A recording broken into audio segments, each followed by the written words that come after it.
that are sometimes critical of the military. How do you reconcile that as far as, I mean, you're with the military, you work for the military, but you do stories critical of the military. How do you balance that? We do what's news. And I think, maybe you'd ask the public affairs officers how we balance it as well. We do what we have to do, and we realize that some of these stories are going to be touchy, and we realize that some of the things that we do are going to, upset some folks at times. But again, our job is we're there to serve our readers, and it doesn't do any good for us to not do the stories that would be critical of the military, because then I don't think we'd be serving our readers fully. You have a chance to ask your question of Sam and John and Cheryl, all from Stars and Stripes. The number to call, DSN 389-4595, again 389-4595. If you're calling from a civilian phone, it's 0621-460-85-595. Have a favorite cartoon? Know of a cartoon that's not out there? Let them know what you think. Let them know what you think about Dodd's football coverage and different sport coverage, whatever you want them to hear. Your voice counts. Well, we also have folks that are interested in past Stars and Stripes or Stripes stories from years ago. And we have a caller here from K-Town with a question about that. Pete? Hey, this is Pete from K-Town. I was wondering if it was possible to get old copies of Stars and Stripes over the internet, whether it's about World War II or Vietnam. I don't think it is. I think that you could possibly get stories. We have a wonderful library staff in Washington, D.C. who could find the stories for you and probably give you some sort of article. But in terms of getting the actual newspaper, no, we don't have a way to do that. Okay. Another caller, and let me check from Wiesbaden and Greg. Hi, I'm Greg from Wiesbaden. If I go on a trip and I have some nice photos, would Stars and Stripes use them? Okay. He didn't say what kind of photos those are, and this was a question that was recorded by one of our stations before the show, and this was a question that one of our listeners called in. So, John Taylor, feature editor, can you answer that one? We do like to get stories and photos of trips that readers have taken, and we can run them in one of two ways. One is we buy a certain number of freelance stories, and when we get freelance stories, we're looking for people who've gone to someplace interesting, done something interesting, and something that might not be included in a wire story. And the other is something called travel tales, and we don't pay for these, but you have a much better chance of getting them in. Photos by themselves, generally, we don't. But if you have some nice photos and you can write some text to go along with it, let us know. And if it's some area where we haven't been in a while, I'll be glad to work with you.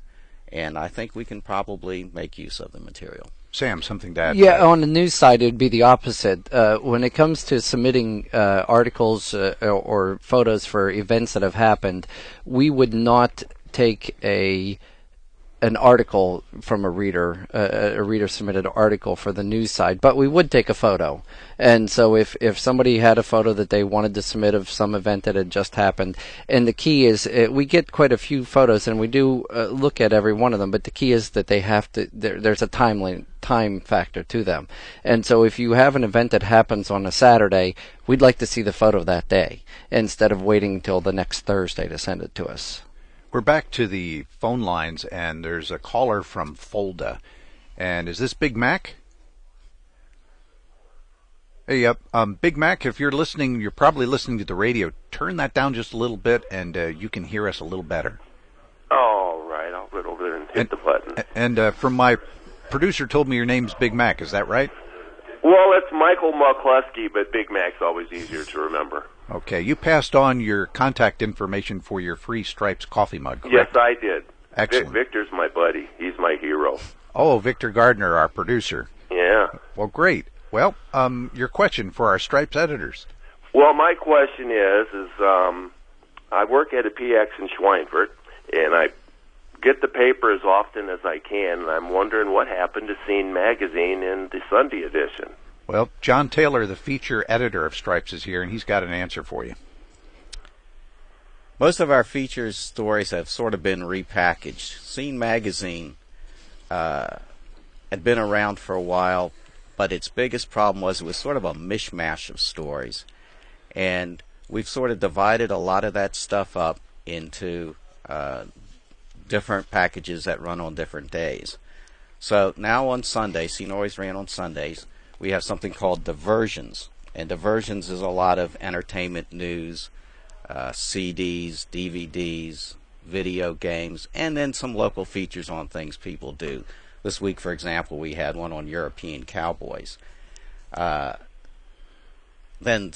some of the other material that used to run in there, sort of the family material, the health and fitness, the spouse's call column, along with our after-hours reviews of restaurants and bars, has moved into something called the living section, which appears on Tuesdays. So a lot of that material is still in the newspaper, it's just divided up differently.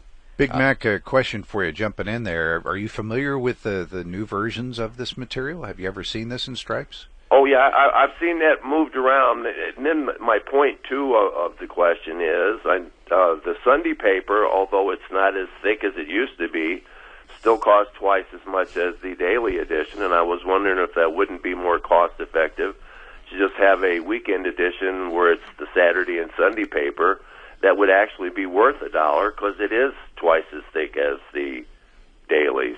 So thicker is better. What I'm saying? Yeah, well, because I noticed me working at the Schweinfurt PX, a lot of the Saturday and Sunday papers, especially with the deployments and everything, end up getting thrown away or returned or whatever the heck they do with the unsold papers. I don't know, but that would be less of a problem if the weekend edition with like a Saturday Sunday paper for $1. I think that would be more cost effective. Not to mention less trees would be cut down.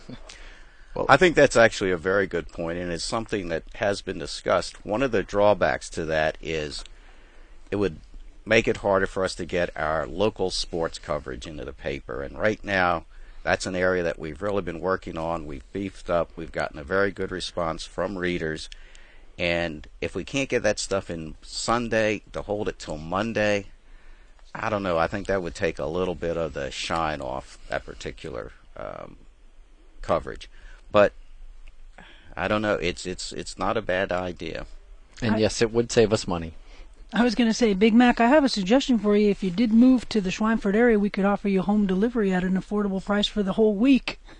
Oh, well, I used to do that, and it's quite attractive the first time you do that. You know that you get that special deal the first year you do it, and then after that it gets kind of pricey. Why is it more pricey after the second year? Oh, I think you get it for $1 a week the first year, and then after that it's whatever it is a week at the normal prices. You know what actually, that's a lifetime offer for $1 a week right now. Oh, is it? Mm-hmm, absolutely. Oh, well, then maybe I'll hook myself up with that, because I had the 1 year deal, and then I got the renewal notice, and it was like, oh, Lord, I forget how much that was. It was a really huge number. It was the normal 50 cents a day and $1 on the weekend thing. That's what kind of gave me the idea, why don't they just have a combined Saturday and Sunday paper? It would be cheaper on everybody. Well, I think Cheryl's got a good idea there for you. So what is the price for a lifetime, Cheryl? Price for a lifetime depends on how long you live. Yeah, it starts yearly if it's at that other rate. Yeah. Okay. All right, I'm sorry I sound like a gravel road. I have a horrible cold today. No, I think Victor could use you as a co-host on his Connection show. You have a certain high quality to your voice right now. Yeah, it's Big Mac with a 5:55 edition of the 10:55 news. Very good. Well, Big Mac, I suggest you make yourself some tea in your new Stars and Stripes mug. Oh, there you go. Thank you for calling. All right, you have a good day. Thank you. If you'd like a free coffee mug from Stars and Stripes, call DSN 389-4595. Sound off. Let us know what you think of the paper, and let us know what you think of the Stars and Stripes online. What is Stars and Stripes online? What's the difference between what you have content-wise on the web and what you see in print? What you see on there's a number of differences of what's on the website. the big difference for us is that we like to think that if you realize that Stars and Stripes is probably one of the few news organizations which truly has a 24-hour website, because we have people stationed in Washington and in the Pacific and here, we actually have somebody working at Stars and Stripes around the clock. And so we have people who monitor everything that's coming in from all other news organizations, and we're able to put those things on our website. And that's the biggest difference between the website and the newspaper. The newspaper consists of the locally generated stories and the wire services, which we subscribe to, Associated Press, Connect News Service, things along those lines. Those are the stories that we can put in. And on the website, we link to anything that is related to the military. And so we want our website to be the place that people come for their military news. And they can come there and find stories that that you cannot get in the newspaper, and you might not be able to find on CNN, or you might be, you have to go to CNN for something, and then you have to go to the Washington Post for something, and then you have to go to the LA Times. We collect them all. We monitor all the websites that we can, anything that's related to the military, and we put it on our website. Cheryl, what do you have to add to that? Well, what I wanted to add to that was a lot of times we'll send a staff reporter out to the field to cover something, and let's say the spelling bee or something like that, and the reporter will go in. One of those photos will probably end up making the newspaper. However, with the multimedia site, the multimedia spot on our website, we can put up at least 25 photos that were taken the same day by the same reporter, and that way it expands upon what was in the paper. So we can actually do both. We can put it in the paper, and then by going to the multimedia part of our website, then you can see more photos that were shot by the photographer at the time. And I think that adds another element to it. Not only do you see the winner in the paper, but at the same time you see more participants who are actually there, and you get an idea of what the day was like. John Taylor, feature editor. I've been doing a little looking around the website and noticed a bunch of travel stuff. Is that a central focus of Stripes Online, of offering English language travel information? Yes, it is, and the travel section is another area where there's a lot more on the web than you're going to get in the daily newspaper now. We recently redid our website so that it has a variety of different standing features. Among them are destinations, and now you can go and decide, look through and see where you would like to go and read past Stars and Stripes stories on that, divided up by countries, sometimes by regions, and sometimes by cities. We also have in there special sections on lodging, transportation, including discount airlines and how to get in touch with them. An area that we're working on is specialty travel. For example, if you're interested in going to military sites, or you're interested in going to a certain type of museum, we would like to build up a backlog of stories on those that you can read about those before you go. And we also have something called the quick trips. These are trips that are done by our staff. They are within about 2 hours of where they work, and so we assume within 2 hours of where many of our readers are. And it's some place where you can go for just a day trip. We'll have all these in a directory also, and so if you say, I live in Stuttgart, I'd like to go someplace this weekend, you can look on there and get some good ideas. What's the web address? How do you find all this good stuff? You just go to our main page, www.stripes.com. There is now on the home page a separate tab for travel. You go to travel, you look for either Europe or Pacific. Frankly, our Europe coverage is much more thorough than our Pacific. So you click on there, and then there are these 5 different tabs that explain all the different things that are on the page. You can call in your question to DSN 389-4595 or from a civilian phone 0621-460-85-595. And I believe we have a caller from Belgium on next. Checking with my producer. Is he still online? Yeah, this is Joe in Belgium. I was wondering, I'm a writer, and I'm part-time, and I was wondering if Stars and Stripes would publish my article. Okay, and Joe is no longer on the line, my producer tells me, but we talked about that earlier in the show. But tying it into what you just talked about, I guess John, it depends on what type of article it's about. Right now, the only freelance stories that we accept generally is travel. So if he wants to write about someplace interesting in Belgium, something interesting to do in Belgium, we'd be glad to look at that story, look at his photos, work with him, get it into shape. If he wants to write about how we got a tattoo removed in Brussels, I don't think we take that. Okay, so it's situational, but let him pitch the story and then you decide from there, correct? Yes, exactly. Cody from Landstuhl is on the line. Hi, Cody. And let's see, is Cody still there? Yes, I am, sir. Hey, Cody, what's your question? With all the political back and forth right now going on with our military deployed in both Afghanistan and Iraq, I was wondering how the editors stay objective with Fox News spinning one way and MSNBC spinning the other way. How do the stories stay objective when writing the stories and editing? Okay, keep listening for your answer, and before we get to the answer, have you passed on your address particulars? Because our staff here wants to make sure you get your free Stripes coffee mug. No, I'm not. Okay, just hold on the line, and our producer will get that information from you. Okay. Sam, do you want to field that question for Cody? Sure. I think that, that's the tenets of journalism, is that we just make sure that each story that we write is fair and accurate and answers all the questions it needs to. And yes, there's certainly. I think that newspapers in general are very different than the television shows that are out there. He mentions Fox News and places like that, and they certainly. I don't see them as. I think they are kind of a news entertainment, whereas newspapers, and the Washington Post and the LA Times, New York Times, were more of just information, and so. The same way that the Washington Post or the New York Times or the Wall Street Journal, whatever, make sure that their stories are fair and accurate and balanced, we do the same here. Cody, do you read Stripes often?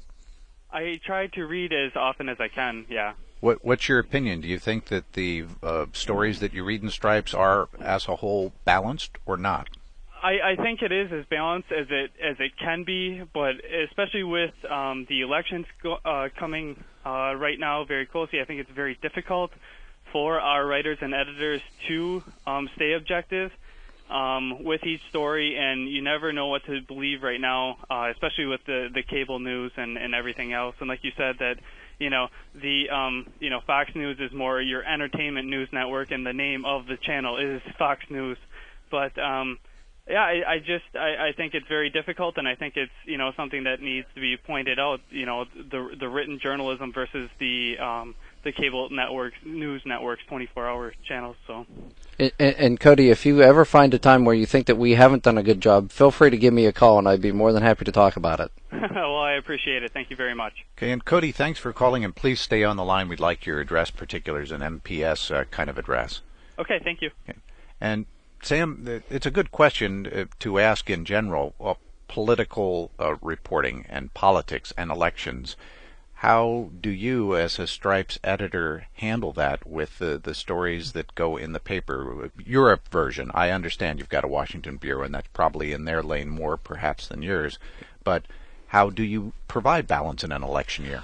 I guess the easy answer for the Europe side of it is we avoid it. I mean, most of those stories are done by our Washington bureau, and actually they're working on some stories right now to take a look at what this election could mean to the military. And so one of the stories they're working on is if the Republicans win back Congress or the House or the Senate or both, what is this going to mean? And so they'll be talking to some experts on both sides of the aisle to make that determination.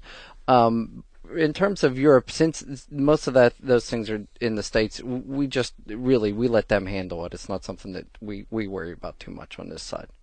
You're listening to a live Open Line. The Open Line subject, Stars and Stripes, Europe. With us in the studio today, live Europe region editor Sam Amrine. You just heard him there. Feature editor John Taylor and marketing chief Cheryl Bujanita.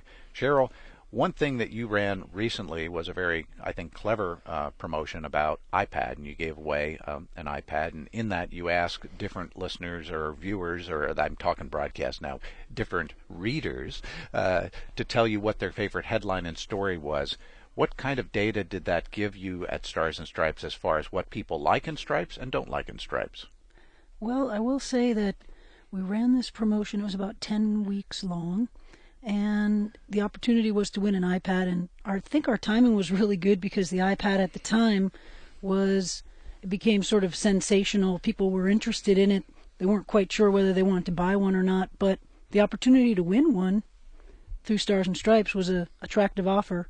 So basically they just had to, in our promotion, which was called Read, Get Smart, they just had to jot down the headline of the day from Stars and Stripes that they thought was the best one in the paper, and then send it in to us. And we took every bit of newspaper that was, or all the entries that were sent to us, we put them into a database, and then we were able to determine, well, what was actually the number one stories in Stars and Stripes.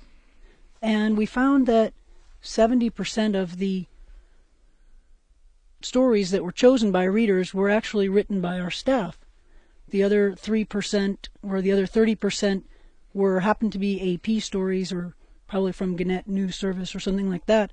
But I think what we found is people were generally interested in hot topics, such as when we had a story that was called Grave Mistakes. It was actually about Arlington Cemetery. That was our number one story. And then we also had one about Gates, Secretary of Defense Gates visiting Kaiserslautern. That was another top story. So it was a combination of what actually occurred on a national news level versus a local news level. And any opportunity to engage our readers out there, and so that they want to tell us how we're doing, basically. And the iPad survey, if you will, or the iPad promotion, was just the opportunity to do so. You have a question? Call DSN 389-4595. You just heard from Cheryl Bujnita, the marketing chief at at Stripes. I am talking about AFN and Stripes, and that was sort of a Freudian slip of some kind there. How do you consider AFN? Are we competitors? Are we a news source? Or what do you think of AFN in general in terms of the broadcast medium and how it relates to you? Put us on the spot on this one. I guess I would say that I don't think competitors is the right word. I would say that you're definitely a news source, and we realize how important AFN is to the folks over here as well. We live here. I don't know what I would do without the AFN, because I watch Sunday football, and so we write the stories about some of the things that you guys do. Whenever you went to the programming, this late night programming for the mature audiences, we wrote a story about that, and we got quite a response from folks on those things. So I think that we see AFN probably as much a bit of as a news source, but also I think that we consider you colleagues in some way, that we work with you when we can. I know Cheryl certainly works with you quite a bit on the marketing side of it. Stars and Stripes does some stories that are different than what AFN reporters will do. You have a charter. Part of your reason you're there is investigative reporting. How often does Stripes do investigative reporting, and what does that mean to your readership? I think there are different levels of investigative reporting. I think that a fair amount of all stories take some sort of investigation. It's just the level to which you want to take it. And we have stories, the daily stories that you see in the newspaper, there are things that we can try to turn around in a day or two, where the reporting starts on a Monday and the stories in Thursday's paper or Wednesday's paper. But there are stories that take longer than that, and those stories, we call them enterprise stories. And we have an entirely different editing chain that has to be followed whenever we're doing these enterprise stories. And those stories can take anywhere from 2 weeks to 3 months, depending on what we're looking for. Do you get tips from readers when they say, hey, here's something you should look into, or how about doing a story on this? Is that something that comes into your offices every now and then? All the time, and sometimes they come in as anonymous emails that we have to write back and to that address and hope that somebody will get back to us, or phone calls. But I would say, I don't know what a percentage, but 10% of the really good stories that you see come from tips from the readers. We'd like to hear from you. The number to call here is DSN 389-4595. We're going to be in the air until 10 o'clock, so you still have a chance to have your question asked and answered. Calling from a civilian phone, 0621-460-85595. We have someone on the line here from, I believe it's Stuttgart. Hi, I'm Kevin from Stuttgart. Sometimes it feels like Stars and Stripes is just another newspaper, and they'll bash the government at times. But don't military members work for the paper? How does that work? Okay, well, that's a variation of a question we've answered earlier in the show, but restating that, what about that? Well, I'm not sure. I bash the government. It would be fair, but that's okay. And yes, since we do have the military folks, there's one of the things that we do try to avoid whenever we're working with our military reporters is that if we can, we do try to keep them away from the stories that might be more critical of the government, because we know that it puts them in a tough position. There's no doubt.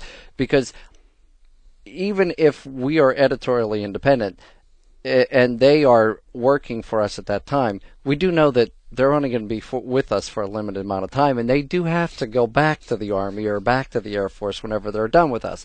And so what we try to do is we try to keep them away from having to deal with those kind of stories. You have downrange reporters, and these reporters are sometimes civilian, sometimes military, but when they're downrange, are they treated as internal media or external media, such as, say, USA Today, New York Times? How do they fit into things? We're clearly external media when it comes to down there. And we have a staff of 4 full-time downrange reporters, and those are all civilian reporters.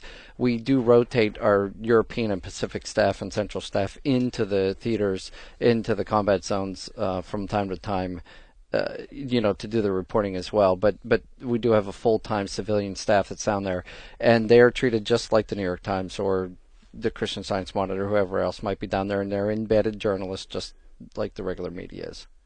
People right now are used to getting their news when they want it, wherever they're standing or sitting. And the internet has changed that. iPhones have changed that. So what is Stripes doing to move itself to be a service where you push out your information to people wherever they are at that moment in time? And do you want to talk to that, John? I'm talking basically, we touched on it earlier in the show as far as some features you have and being able to go on and pull news stories right from your website. But what are you doing to electronically communicate Stripes feature content to people? One of the big things we're doing right now is that Stripes is going through this sort of transition that you mentioned here, where we're putting far more emphasis on our website than we have in the past. We've made it a 24-hour website, as Sam mentioned earlier. We've expanded a lot of the sort of subject pages, travel, local sports, so that there's a directory of past stories that are easier to access, and also easier for people to comment on stories, not only news stories, but also our local travel, local sports. I just want to touch on local sports just briefly because we've had a real upsurge in comments on that page. And there's a good back and forth of opinions and comments, and I think this way we're getting readers a lot more involved with the Stars and Stripes, not with the newspaper, but with the entire Stars and Stripes program. It is easier for them to access it. You go on vacation now, you take your laptop, you can go to our website, you can read the same news as you can if you were back in Stuttgart and bought a newspaper. It's interesting. You just said that the people go online and they make comments about different stories like sports and so on and so forth.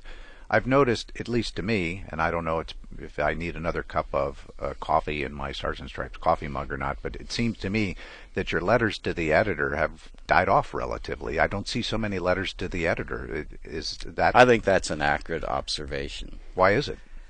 We suspect it's because it's now so much easier to comment at the end of a news story that people can just, if they access it online, they can write their comments down immediately, and then someone else can respond to them almost immediately.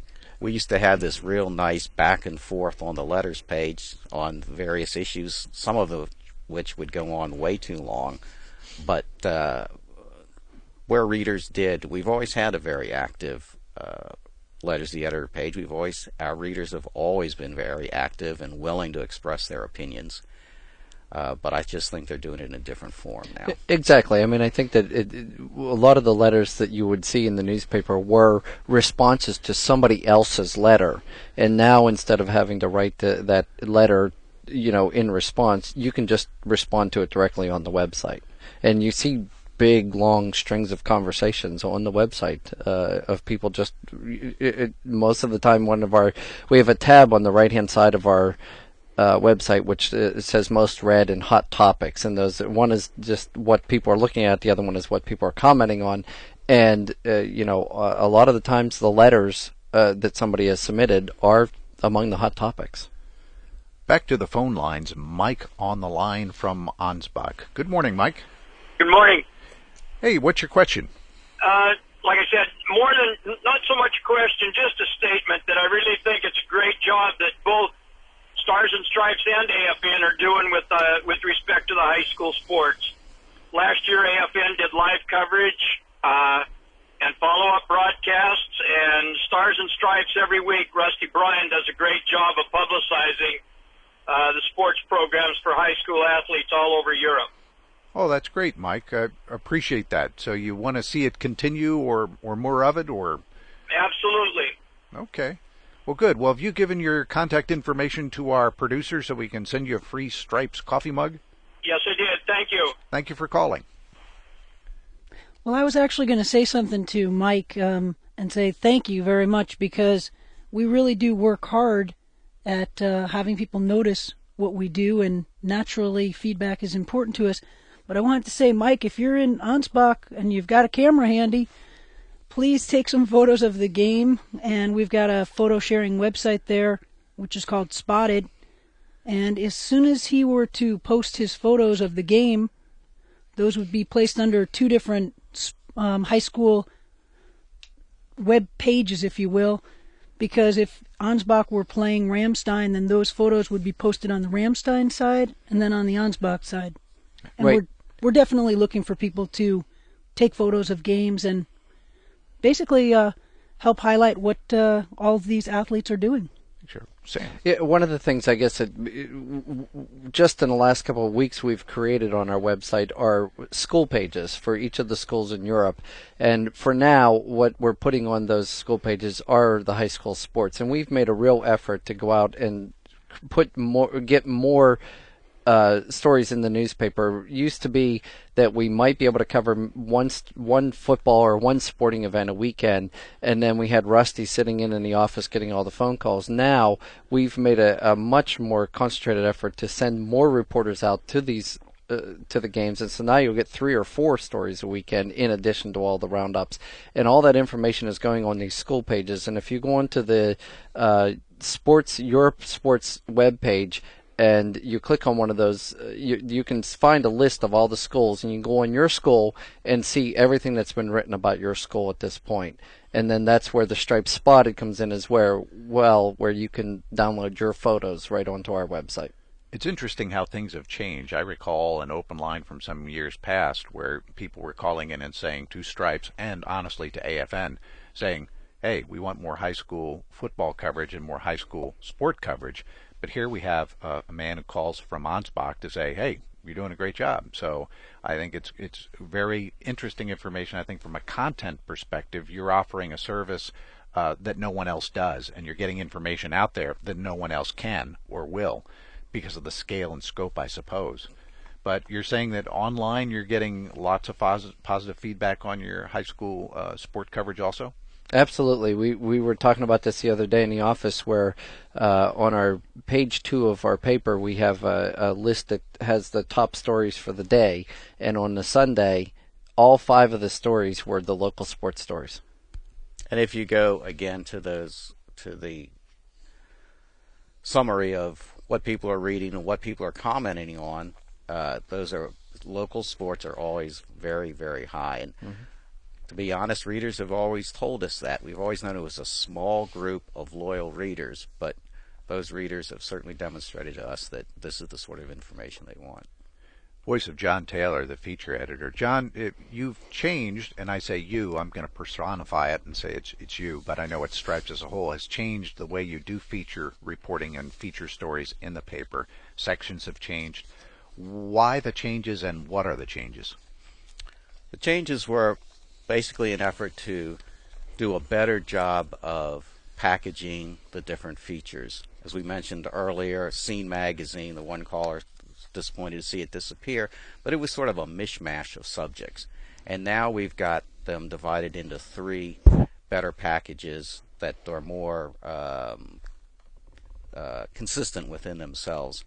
Tuesday is a living section, Sunday is a diversion section, and then Thursday is what we call our weekend section. That includes travel, and that also includes things that you would go to for entertainment. For example, it has movies and concerts, whereas DVDs and CDs and video games are still in the diversion section, since those are things you would do at home. We also are continuing to run various other features. The quick trips run on Mondays, and our after hours, the bar and restaurant reviews, run on Tuesdays in the living section. And what have been the responses you've gotten so far on the changes on how you're doing things feature-wise right now? Have you gotten much feedback from the readers? We haven't. I think originally there was some disappointment that our travel section became so much smaller. It went down from 12 pages to 5 pages, but hopefully as people see a lot of that material has migrated onto the web, they'll realize that information is still there. They're just going to have to look for it in different places. But I don't think that in particular we have. The only time that we really got a lot of feedback is when we forgot to run the Volksmarch column on our website. We referred to it from the newspaper. It wasn't on the website, and readers let us know about that one. I've seen that feature, and it's a couple, I believe, from Germany that talks about Volksmarching. Is that correct? That's right. And what? So you also repurpose that and put it on the website? Because I haven't been to the website to check that out. We have a shorter version that now runs in the newspaper. It's only maybe 6 paragraphs long, but then on the website is the complete column, along with a chart that shows where each of the walks is, what the award is, what the starting time is, the starting point. And that's all on the website. Well, that's an interesting way to get feedback. Just all of a sudden don't print it and see if anyone cares to write in. We have a pre-recorded call here. My producer's telling me it's from a man by the name of Bob. Yeah. Hi, this is Bob in Florsheim, and my question is, how can I get a job with Stars and Stripes? I've always wanted to do investigative reporting. Maybe I can't do that, I don't know, but how can I get a job? That's interesting. We have to have a job open first, I suppose. You have to fire somebody first? Exactly. A couple things. You'd have to go through our human resource office, obviously, to for any of the jobs that might be open. And our jobs are typically posted on the CPOL websites. But all of our civilian reporting, as I mentioned before, reporting jobs, these people come from the States. They all have journalism backgrounds. They've all have at least 3 years of experience working on a daily newspaper. So if you don't have that, you wouldn't qualify for one of our jobs. So if someone's out there like Bob that wants to be considered for a future vacancy, would it help to call and say, hey, Sam, here I am. I've got all these credentials. If my name pops up on a list, would you consider me? Or what would you do? You certainly could do that, and I'd be willing to talk. But again, we have to have the job open, and you still have to, just like the rest of the government, you'd still have to go through our human resource office to get that job. And you can't pre-select someone. That is correct. We have an emailed question, and this one is from Patrick Henry. And Patrick writes that he's stationed at Wiesbaden but unable to call into the show, but he would like to ask this question. The question is, are there any plans for Stars and Stripes to partner with Amazon and make the paper available on the Kindle and other e-reader devices? I'm not really sure. I think that we've had some discussions with our folks in Central about this, and I believe that the discussion at this point had been that there was just not enough of an audience out there for that at this time. I think that somewhere down the road that'll probably happen, but at this point we just don't think that there's enough desire from the readers to get the newspaper through that media. You may call in, ask your question. We have just about 6 minutes to go to take questions. The number to call, DSN 389-4595 or civilian phone 0621-460-8595. Cheryl, we've talked already a bit about some interactive ways that readers may get their stuff on the newspaper or on the website. Flesh that out a little bit for me. How can someone get their picture, their greeting, their comments on the website or in Stars and Stripes? Okay, well, we actually have a couple of ways. All of the things that John had actually spoken about with the sports blog or the travel blog. If you've been to someplace great or you actually want to comment on perhaps what the travel blog person has written, Karen Bradbury, that's one way to do it. The other way is to go on to the Spotted, which is it's under multimedia on stripes.com, and upload some of your photos and actually use that as a photo sharing device, if you will, to share photos and videos with folks back home or with your friends here in Europe, as in high school sports, because we're definitely looking for photos from high school sports. Any sport, tennis, cheerleading, soccer, basketball, whatever it may be. And I also believe that they have a shooting sport as well. So we're looking for all those types of things. The other way that you can be engaged is to actually just go on to stripes.com and look under rewards. Rewards for being a reader of Stars and Stripes. It offers readers a chance to win prizes and participate in surveys that we have. You might win a $100 AFES gift card if you were to enter the Attention Shoppers promotion. You might actually win a signed copy of a book. This month's is The Templar Salvation. So you never really know what you might potentially win. Sometimes the prizes are big and sometimes they're small. And it's basically just feedback and an opportunity to be engaged, and you never know what's going to happen, because the gentleman who won a netbook in the UK for our UK Stripes promotion was really surprised when we called him up and said, come on down and pick up your netbook if you're ready for it now, and that's just the way it is. Cheryl, I'm going to jump in. We have another caller, and his name is Brian. Good morning, Brian. Brian, how you doing? Hi, how you doing? Great. You're live on AFN's Open Line. Your question.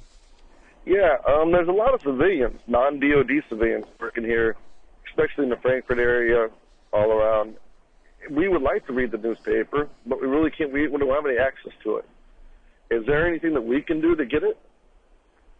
Well, Sam, the editor, can help that. Yeah, one of the things that you can do, and when you talk about having access to it, there are certain areas certainly that we can't, we're not able to deliver the newspaper. What you can do, however, is go on stripes.com, and down on the left-hand side you can find a spot where we call it the electronic paper, and if you click on the what looks like the front page of the newspaper that day, it'll pull up another window in which you can see the entire newspaper, and it's a very neat device. It downloads the paper straight to your desktop, and you just kind of click on the next button, and it actually makes a sound of you turning the newspaper as you do it, and you can then go in and zoom in so you can read the articles. So you can actually see the entire newspaper if you go online. It sounds like you're looking for a hard copy of the paper. Is that right?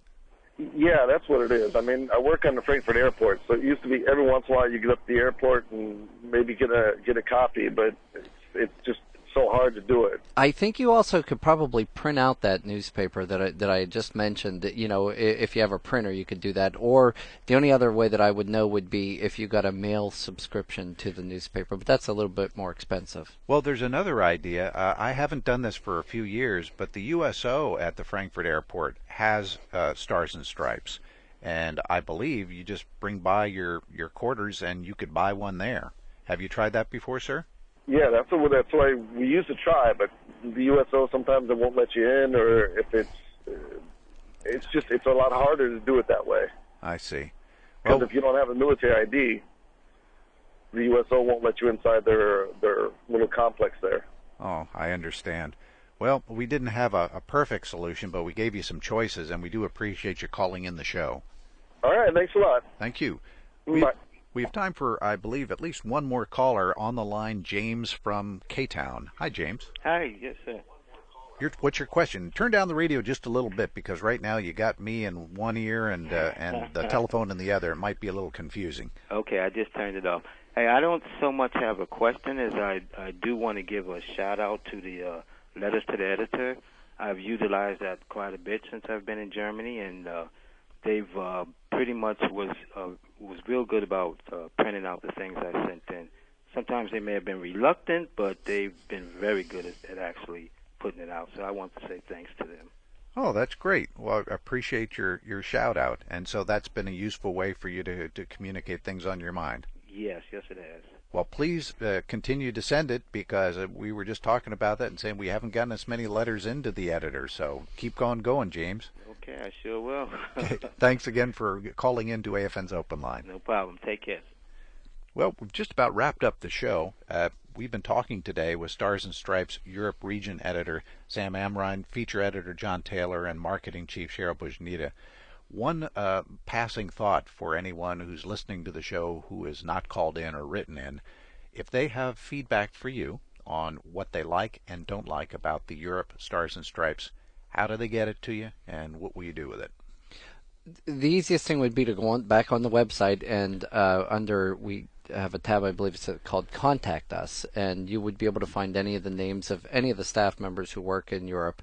Both their phone numbers and an email address, so you could send something directly to them. If you have a comment or would like to discuss a possible story idea, you can certainly give me a call or email me. Or if you just wanted, in general, we have a what we call a news folder, an email address, a general news email address that people can send things to, and that is news@estripes.osd.mil.